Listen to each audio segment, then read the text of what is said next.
Ladies and gentlemen, the stars of The Flash, Candice Patton, Tom Cavanagh, Danielle Panabaker, Carlos Valdes, and Grant Gustin.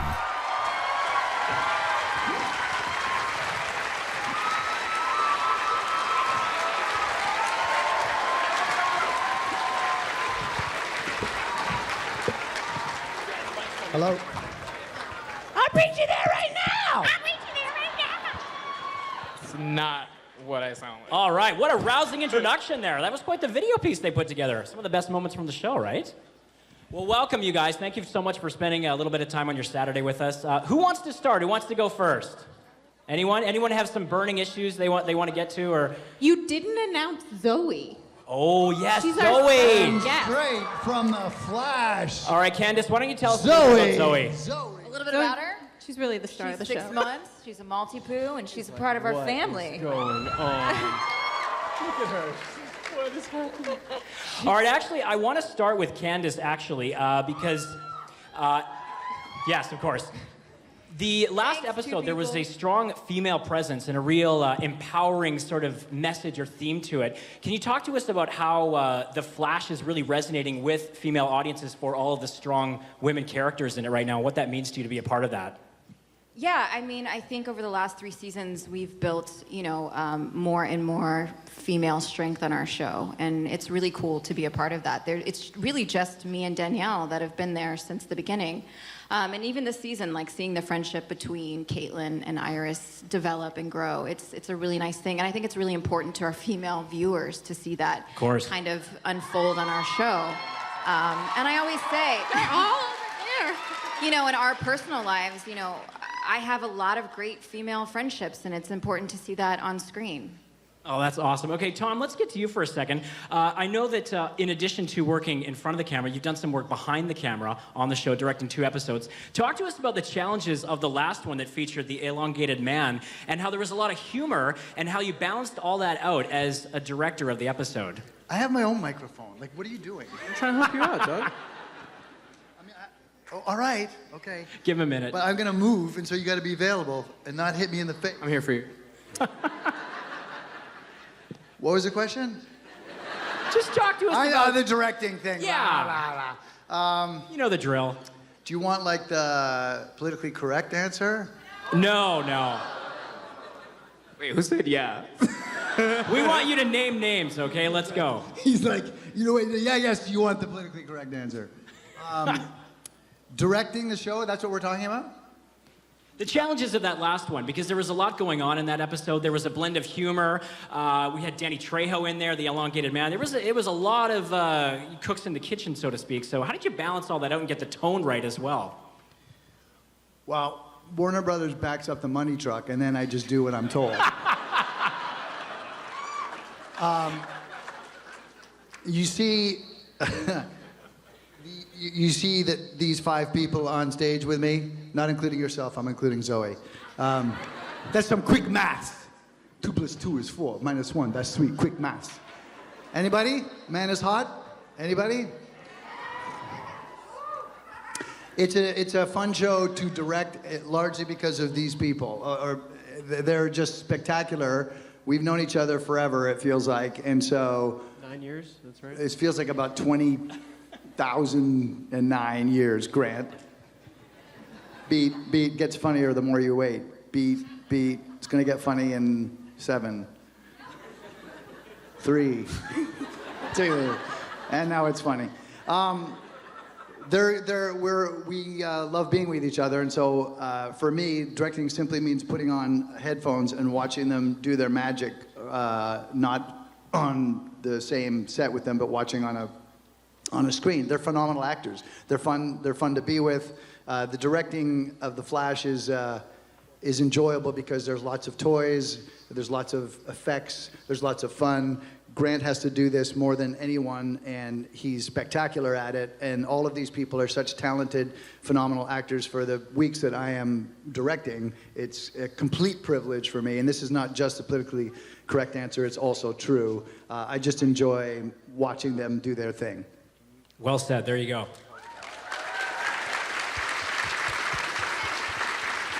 Grant, I have to say, love the jacket as well. Thanks. Oh, nice. Good showcase. He's worked good really job hard on everywhere. that jacket. Yeah, shamelessly The promoting patch the game show. is Yeah. strong. Yeah, the flash patch is hidden, and then the rest are, you know. There's a security Star Labs Yeah, no, patch. I've been building this for a while. So how often do you get those, and what spurs you into getting each one? Like, there's obviously a story behind all of them. Well, now because of the jacket, like people will just give me patches all the time. Of course. So nice. But I sought most of these out, like the show ones, and like this is a. Yeah, You this is- have a lay right? Yeah, this is the product that I use in my hair. It's is hair very- gel. Like, Just paid a lot of so money like, to put that I'll literally patch put on his anything jacket. on this jacket. Now, Grant, you haven't done many of these fan expos, have you? No, this is my second one. Wow. So yeah. Grant, why did you do the Vancouver one? Because I walked here. Yeah. You were under contract to do it. Yeah, You just had to do it. Yeah. But what is it like for you, Grant? I mean, look at this room. There are over 1,000 It's people amazing. in here Yeah, right this now, is and just- yeah. Yeah, thank you for coming. I just leaned over to Candice, actually. I was like, there's so many people here. It's crazy.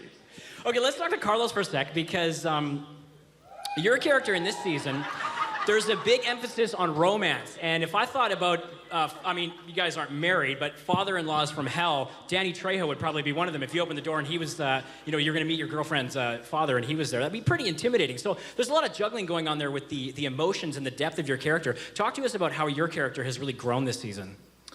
With a dual mic. Well, you know, my character is beloved, you know, and that love extends itself to off-screen dynamics. I mean, Tom and Danielle, you know, they would do anything for me at this point. As far as actors that I've worked with, they're very supportive, you know. But no, it was a lot of fun shooting that episode. Danny Trejo is actually the sweetest old man. Oh. Like, Sweetest man. You're right. He's the like- sweetest Sweetest man. man. like, no joke. I was just telling somebody the other day, I got a chance to pick his brain a bit while we were shooting that episode, and his life is insane. Like, that guy needs to write a memoir. He didn't really start getting into acting until after he was 40, and before then, you know, his life was insane, you know? He was essentially in jail like 4 times. Yeah, and at a certain point, just like something clicked for him. He was like, I'm gonna start doing good things for other people. And then like everything that he's ever gotten since then has been the direct result of doing something for somebody else. So it's a really inspirational story, actually. That's awesome, man. Thanks for sharing that. Okay, Danielle, I wanted to talk to you about the duality of your character. Of course, with Caitlin Snow and Killer Frost, that is fascinating to me when an actor or performer can tackle that kind of a complex role. What is that like for you to be able to work both sides like that with your character or characters?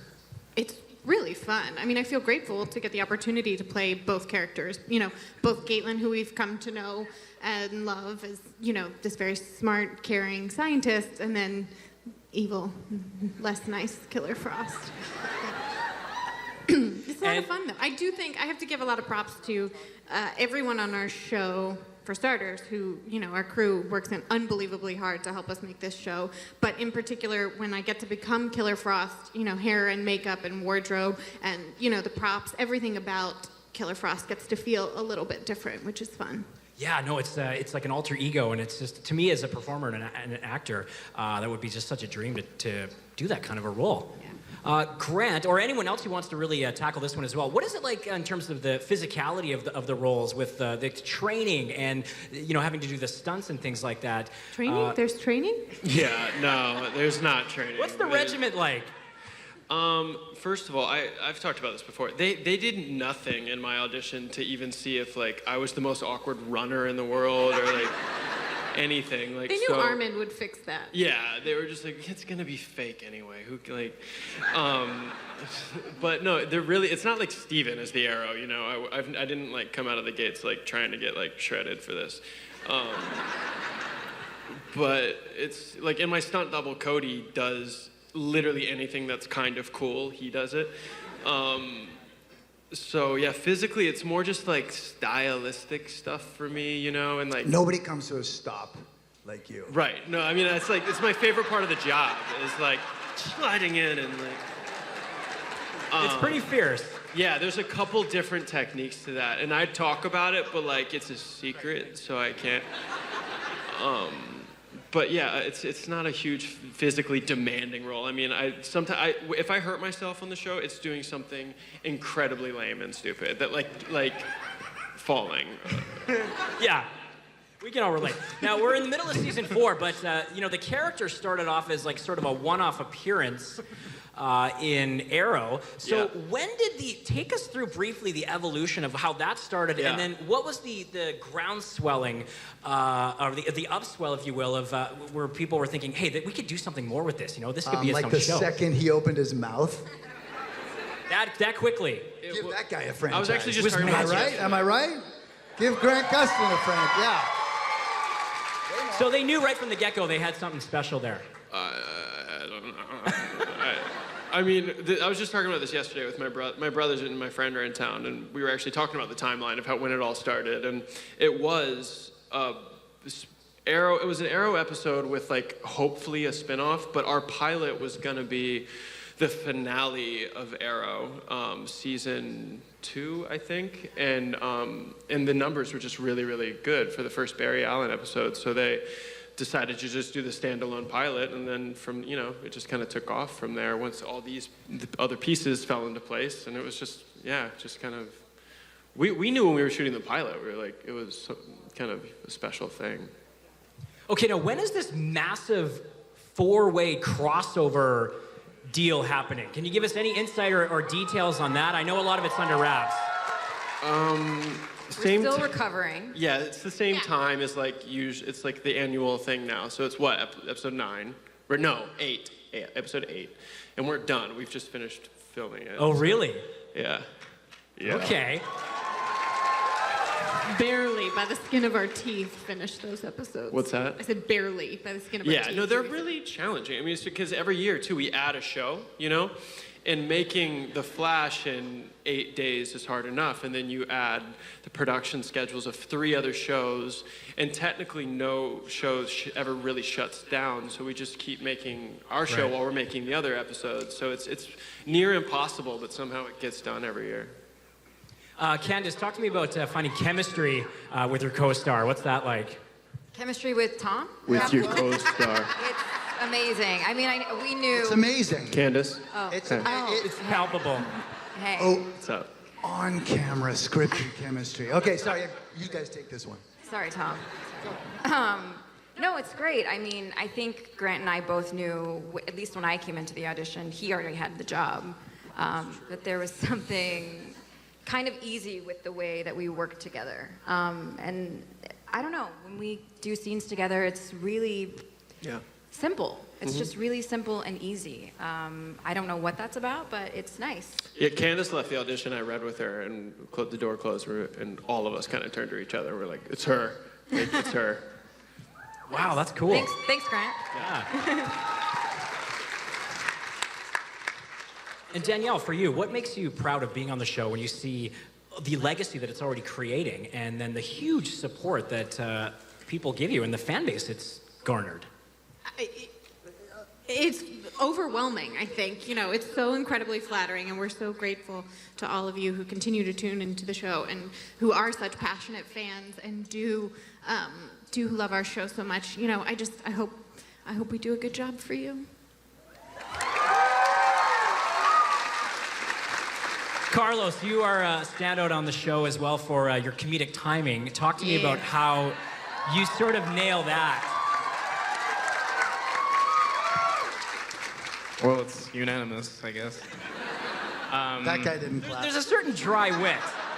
Well, and especially how you're able to play off Tom, because that stuff is gold. I mean, look, genius, plugger, right here.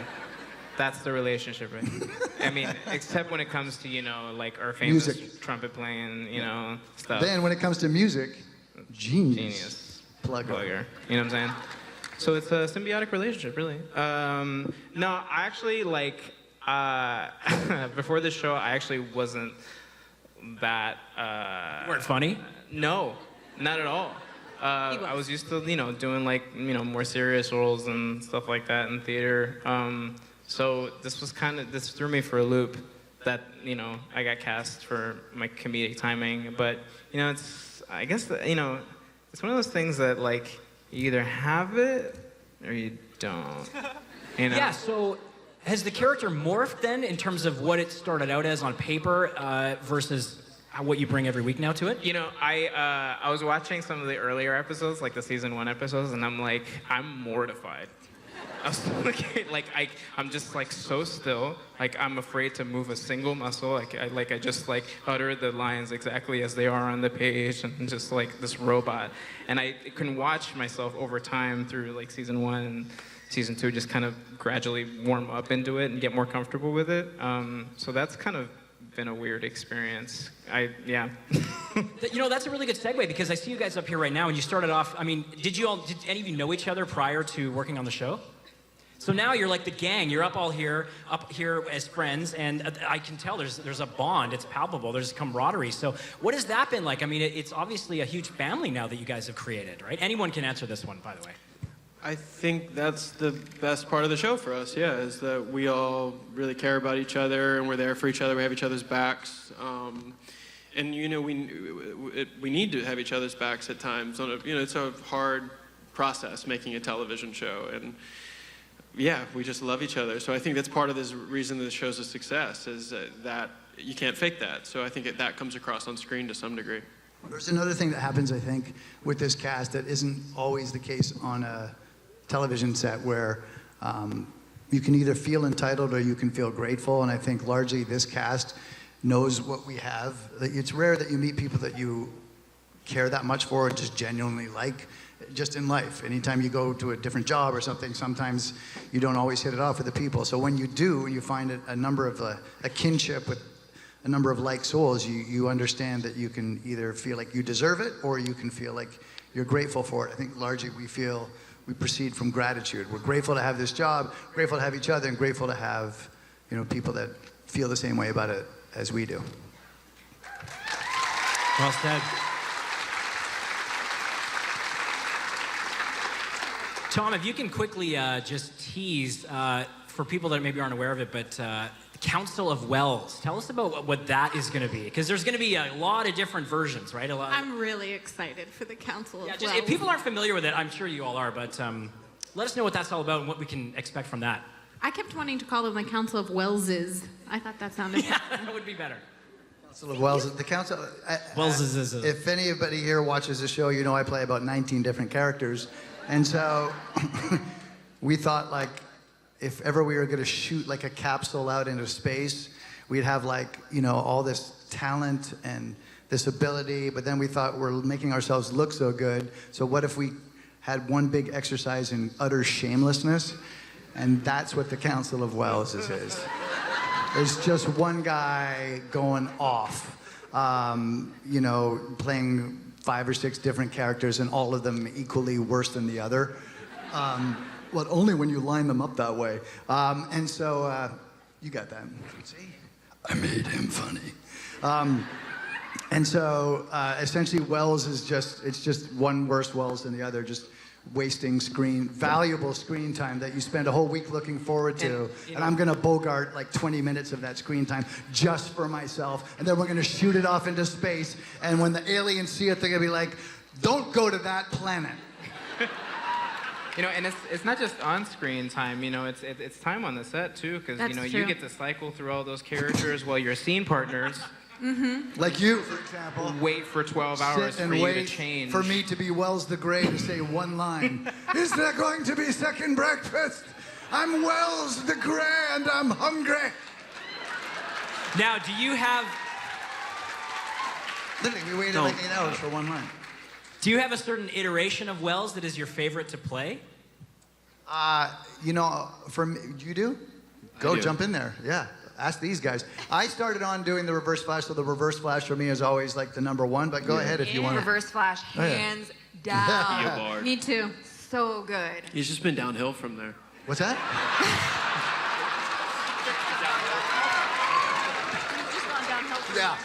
Hence the capsule in space.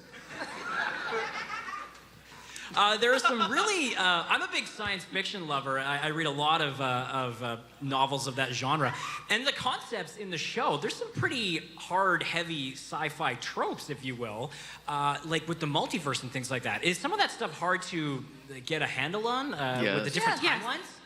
Yeah. I just asked Carlos.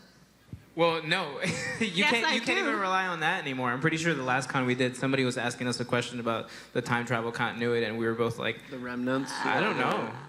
Can Time somebody answer remnants. that question? Yeah. Killed them all, The most time remnants are hard to talk about. There. You know the time remnants? Please explain it. Can you explain them?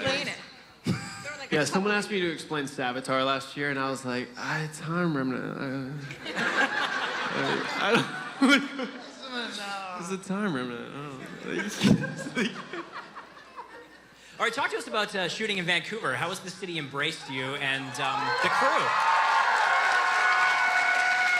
What happened? Oh, just about shooting in our fair city here. What's that like? You know, where do you guys go Coniferous to? jewel of a city. I love Vancouver. But again, it's like one of the reasons I'm here is because like I don't want to leave Vancouver on the weekends. Like I'm gonna stay in Vancouver and like rest and like. But Yeah, it's like, now we're here. Bring the conventions here, and I'll go to all of them. So. And then the rains come. Yeah. A literal thunderstorm. We've shot so many places in this city, and it's really kind of bonded us to this city in a weird way. Like sometimes I'm walking Us around. to the city, but not them to us. No. I mean, well, You're gonna close what business? You're gonna close what street? We can't get through here. You suck. yeah, sorry. Right? Yeah, sorry about that, guys. Sorry. I have laid in the middle of every street in Vancouver. I think like. And you walk by on your days off, and you're like, oh yeah. Yeah. Like rolled around in that puddle for like a few hours last night. Hey, we are happy to go around the blockade because it just means it keeps the city busy and keeps you guys employed. So it's good. It's There's prosperity. so much production happening in the city, which is so great, and the way the citizens of this city have embraced that it's incredible. I do get the annoyance though, because last year we'd shoot all day, be on a set all day, and then come home to my building that was hosting 50 Shades of Grey sequel for a month. Like they were in our lobby, in our elevator, above me. Like they blacked out my windows for a month so they could like shoot for night, and I was like, I hate the film industry. On the other hand, free lunch. Yeah, did you go to Crafty? What? No, but Sam was working Crafty, our old Crafty. Just for protein So I was like, shakes? Sam! Like, yeah, and she offered actually a protein shake. I didn't take it. All right, now in March we had the highly memorable musical crossover episode. That was awesome. There was a little bit of a Glee reunion there. There was some showcasing of a different set of skills. Will there ever be anything like that again, where you can just do a sort of one-off and just have a whole bunch of campy fun with it? I think there was talk initially of like, we're gonna do it every year, and we're not. But I think they will do it again. And I think one of the reasons it'd be cool to do it again is like, sadly, like there were all kinds of people that weren't utilized, like Tom Cavanagh, and like there were all kinds of people that we could have used more too, and that it just. So Tom, we'll do it again. Tom's a singer, I take it. Singer, and he's a Broadway star. It's Tom Singer. I met Carlos on Broadway, true story, and Jesse, as everybody knows, has done Rent. There's a bunch of people with like musical theater pedigree, some that don't have it, I'm so good. Just the best. some Just that the we want to greatest. see more of. And then, like I say, when it comes to music, genius. I mean, you can all agree Carlos Valdes is a Musical genius. Yeah. Genius. He's a flat-out musical genius. He is, and so they could like literally build an entire musical episode, and we could all just not do it, just have Carlos just do it. what? Yeah, that'd be fun. Take a week 8 off. days off. Nice. No, thank you. How's it going? How's the musical going? Yeah. What else can you tell us in store? I mean, you can't give away, obviously, major plot details, but what are some little tidbits or previews that you can give us about things that are coming for this current season? Tom, you go. Well, Tom and Grant. Yeah! Let's talk about I that. think we're talking about Flash. but- Plug. All right. I did a short film starring plug. this guy. So if anybody wants to see what happens between cut and action, you can watch Tom and Grant. Not recommended for children Yeah. and most adults. Yeah. With a Did you moral say compass. most adults? Yes. That's true. Or That's most good. adults, yeah. Not recommended for children or most adults. Nice plug. Yeah.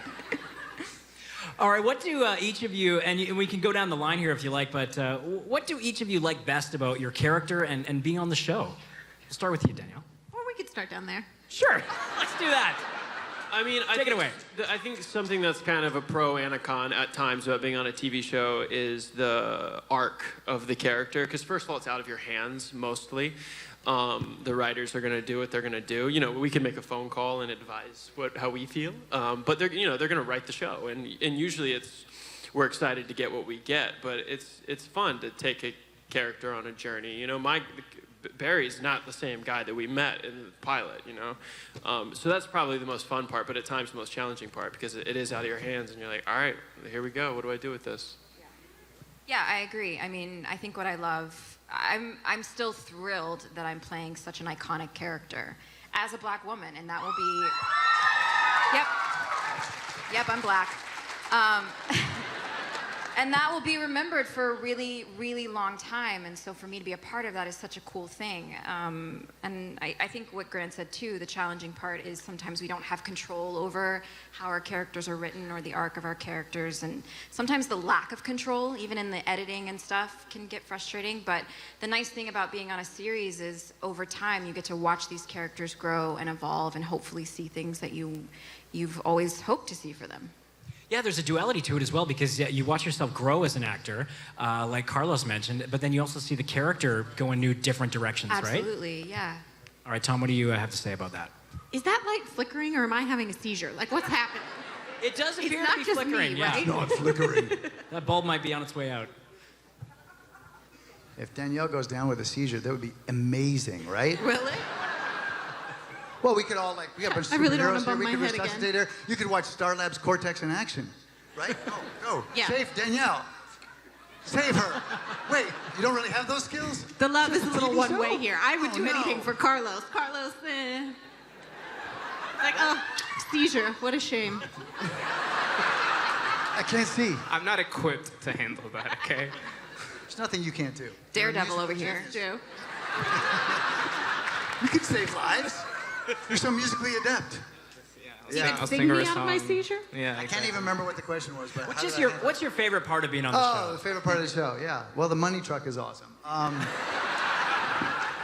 No, I love these Where's people. this money truck? I've said it already. What? They keep How do I backing go up Is to it your next to trailer. your They trailer? back it up to your trailer, then I'm like, over here. Hey, That makes yeah. The money truck got to Or Tom's money trailer truck. and then stopped. It didn't make it to the rest of us. So my favorite thing, clearly, it's these people, and then the creative stuff. If you're fortunate enough to be part of a long-running show, it's a rarity that you get to invent different people. So for me, that's been a boon, and it's nice to play, like Candice says, to be the Reverse Flash to Grant's the Flash is, I think in terms of how many people get to put on a super suit in the wide range of actors over time, I feel like it's a privilege. Whoa, Danielle. Yeah. This what are you doing? I'm not equipped. Show's over, folks. Guy in the light board is like, watch this. I'll show him. You know what? All of the above, for real. I mean, Grant makes a good point. I love being able. I think a hero is just as strong as their origin story, right? You get that contrast. You see where they came from and how they learned to step up and sort of hold themselves accountable for heroic acts. What are you talking about? Candice, what did you say? You said something about What did you She say? said iconic, remembered. She said Oh, yeah, black yeah. woman. I love She being said iconic. money truck. I love being an iconic black woman. And I love the money truck. But I think, honestly, more than anything, it's the fact that, every day that I come into work, I get to learn from these freaking pros. They are unbelievable. They really do work hard, and they have such talent, and, there's just a wealth to learn from every single day. Ditto.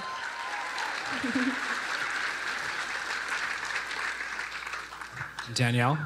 I mean, again, all the above. It's these people and their dogs. We got 4 dogs total on the. Four series regular dogs. 4 series regular dogs. But there's room for more. Carlos. Okay, I'm not ready to handle a dog. All right? It takes a lot of responsibility. I don't believe possess in that you. degree of responsibility at this point I in my have life. faith in you. I believe you too. I don't So know. you mentioned how it's often out of your hands when it comes to the script and the writing and things like that. Were there any moments in the show with your various characters or the arcs you mentioned or the plot lines where it really shocked you or it threw you for a loop or it went somewhere, oh, I never thought they would do that with my character or that character? Were there any moments like that stood out? Well, that silence is deafening. Yeah. I mean, there's I feel like stuff all the time. That, a little surprise. You Yeah. know, I guess. Oh yeah, it took 2 seasons for me to know that Caitlin's dad was dead. Cool. Yeah. That was new information. For me, it was the season 2 Zoom reveal. I was like, for real? We fell for that again? Yeah. Man, Yeah. we suck. Like somebody got our trust and then betrayed us and ended up being the villain for the season? Like, Oh, damn. man. We suck. We should have learned that lesson. There's nobody that spoofs the Flash like the Flash cast. You know, Oh, we Rihanna, could do the right? best spoof of our show. If anyone was ever Yeah, to that do could like work. the Flash, the We talk comedy- about that all the time, like a Funny or Die Flash starring us. It'd be funny. It'd be funny. Yeah, we troll our own show. We know pretty what well. you know. We see it. We've been inundated these days, and we continue to be even saturated with comic book heroes and villains and characters, and it's become just this massive part of the entertainment industry. Why do you think people connect so well with those types of stories? Because the world sucks right now. No. So there's an escapism factor. But no. But yeah, I think there's something hopeful about superheroes. It speaks to the best of what we can be as humans. You know, I've said this 100 times, I'll say it again. It's like, you know, who are you in the world? Are you a Barry Allen or are you Zoom? Who are you? Who do you choose to be every day? Are you bullying people? Are you doing terrible things? Or are you trying to be a good person and help others? We have the choice in every moment. So we all get to be a superhero. It's just these stories kind of elevate that for us. I think too.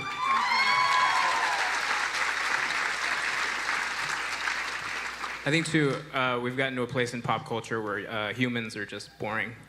You know, like we've done so many stories about like regular human, everyday people. Like, you know, we got to elevate the game. Get some mutants out there, some superheroes. You know. And also just from a logistical and financial standpoint, like they couldn't do this show like 10 years ago, you know? So it's like there's like a surge of it right now as it like everyone's like, oh yeah, like we can do this on TV now, you know? Like Yeah, and I'm glad you bring that up too, because you look at the other shows in the multiverse, you know, Arrow and Legends of Tomorrow, and yeah, there's a lot of ambitious things going on there. So in terms of the visual and special effects, how much is done on screen in camera versus the magic of post-production and things like that? Like, are you guys just in like green suits against a green screen? So to yeah, speak? I do a lot of green screen work, and I do a lot of acting with someone that's not there that they put in post-production, like all the time. Grodd, like anytime we're with King Grodd, Shark. Grodd, he's not really there. The He's a aliens, tennis ball. like A lot of times. When you King Shark, direct the show, we have a specific budget for our visual effects, and you try and do as much as you can. Like you want to see, you know, if it's some of that like spectacle, and Grant is, you know, saving the day. You kind of want to see a lot of that. There's only so much you can do if he's running up to grab a helicopter, but you try and pare down the digital effect as much as you can, given the fact that you have a budget for it, and save your stuff for the real important heroic moments. And I think the mesh nowadays that is seamless between Grant doing it right in front of you, and then also as he leaps off the building, still seeing it's him. Like that used to be, I think, the purvey of big screen budget, and nowadays, like Grant says, we can do that on the small screen, and I think the ability of the technicians and the artists that do that kind of stuff is just getting better. And so I think for our show, we're always trying to never just do the spectacle without having the center and the heart still in it. Wow, that's awesome. Yeah, the digital craftsmanship is amazing, the wizardry that goes on there. And we do have, again, a good team and a good crew. You know, as we're getting ready to do that shots, I am most guilty of saying, okay, so what are we doing here? Like the special effects, like they have the previs and they show it to us, and it's, you know, very helpful for me, at least, in terms of seeing what we're doing, you know, because that too is planned out. It's not. And they're on a budget and a schedule. It's not like a feature film. No. The stuff that It's not they like, well, even... let's maybe try this. No. Yeah, and it's like, cool, and you have 21 days to, you know, edit it, and like, it's like, Yeah. they have no time. It's crazy. All right, we're almost out of time, you guys. I just want to go down the line one more time. We'll start with Grant, and just give to all these people, you know, a message, a thank you, or just some parting thoughts to all the people that support the show and love you guys as a group, you know? Yeah, I mean, I don't come to these a lot, so as we touched on. So, I mean, these are really, you know, special to me. It's crazy to see the love that is out there for our show, because I think, you know, it becomes very much a job for us, and we have fun doing what we do, but we're disconnected from this passion that the fans have for the show, you know, just because it's all about, like, showing up early in the morning and shooting until late at night, or a night shoot, and you know, it can be grueling work, and to see how much like people genuinely love the show is always really, you know, cool, revigorating thing to see. Is that the right word? Reinvigorating? Revigorating. It sounded like reinvigorating, but vigorating is better. Yeah, it sounded like a different Created a word. language when I just said that. Like, Yeah. It's new. Anyway, I appreciate the love, and it'll have me excited to go back to work on Monday.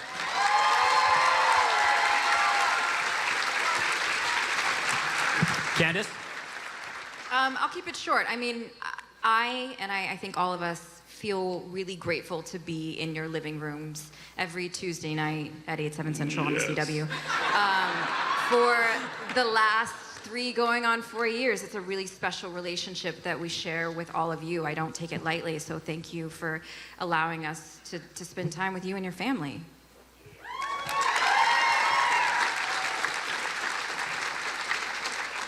I agree with all those, so I'll just echo those. I'll also say that, you know, it's funny, we're in the middle of it right now, and it seems like such a big thing. Just as a guy who's been doing this since 1947, there is a perspective that comes with this where I know it's going to end, and you'll go on to your next new favorite thing. But what's interesting about watching you, some of the people who come up and who are television veterans like myself, and they say, hey, and they'll bring up a Scrubs thing to sign or something from the past, and the joy with which they embrace that stuff. I know one day, you know, we'll have that with this. All of us will have that with this, where like Grant will be doing his Spielberg war movie or whatever it is, and someone come up and say, yeah. Someone will come up and say, you know, I remember back in the day I used to watch The Flash, and it meant a lot to me. I think we're in the moment where there's an exchange between yourselves and ourselves that is I think it's a really precious thing, and we all consider it a privilege. We don't take it for granted. Granted. My name. I'm just going to echo Grant's sentiments because I feel like they really hit the nail on the head.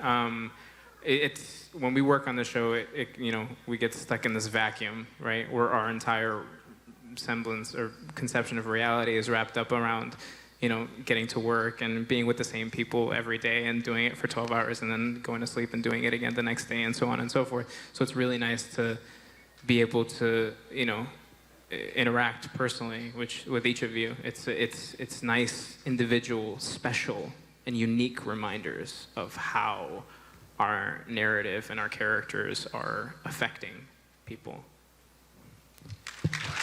Well said. Danielle, you get the last word. I know, this is a lot of pressure. I'm very nervous. You know, I'm with these guys. Gratitude. Thank you all so much for watching, for loving, for supporting our show. And the one thing I would ask is that you all take that love and the light and the support that you have for our show and take that out into the world and take that out every day and continue to share love and positivity and strength with everyone you come in contact with. Amen. Absolutely. Beautiful. So thank you. My thanks to Danielle Panabaker, Carlos Valdes, Tom Cavanagh, Candice Patton, and Grant Gustin. Give it up.